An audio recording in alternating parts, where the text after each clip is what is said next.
দর্শক, আজকে আমরা ল্যাম্পাখাতিব সম্পর্কে শিখব। এটা কি? এটা হচ্ছে একটা ভার্বের যে কোনো ভার্বের এটা একটা মোড, যার দ্বারা আদেশ, অনুরোধ অথবা উপদেশ দেয়া হয়। এটা সাধারণত কোনো একটা অ্যাকশনকে ফোকাস করে।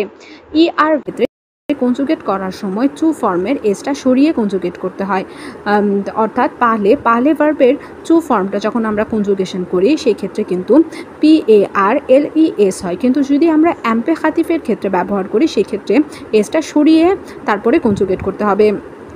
তবে বাকি ক্ষেত্রে ভার্বের প্রেজেন্ট ফর্ম যেভাবে কনজুগেশন হয় সেভাবেই হবে। যেমন পাতি ভার্বের যখন প্রেজেন্ট টেন্স আমরা যেভাবে কনজুগেট করি ঠিক সেভাবেই হবে। যেমন পাহতো, পাহতে। এম্পেখাতিভ শুধুমাত্র টু, নু এবং ভুয়ের ক্ষেত্রেই হয়। যেমন ফেহ ভার্বের এম্পেখাতিভে কনজুগেশন করলে হবে ফে, ফোজন, ফেট। অর্থাৎ এই তিন ক্ষেত্রেই টু, নু এবং ভু, এই তিন ক্ষেত্রে কিন্তু কনজুগেশন হবে। এই সেম জিনিস দেখা যায় আতন্দ, অর্থাৎ আতন্দ ভার্বের কনজুগেশনের ক্ষেত্রেও তাই দেখা যায়। আতন্দ, আতন্দ, আতন্দে। তবে ইরেগুলার ভার্বের ক্ষেত্রে কিছুটা ব্যতিক্রমভাবে কনজুগেশন করতে হয়। যেমন এথ ভার্বের কনজুগেশনের সময় আমরা কিন্তু প্রেজেন্ট টেন্সে যেভাবে করি সেভাবে করব না। এই ক্ষেত্রে কিছু আলাদা নিয়ম মেনে কনজুগেশন করতে হয়, অথবা নিয়ম না, আপনি বলতে পারেন মুখস্থ করে রাখতে হবে। এথের এম্পেখাতিভে কনজুগেশন করতে গেলে এভাবে করতে হবে।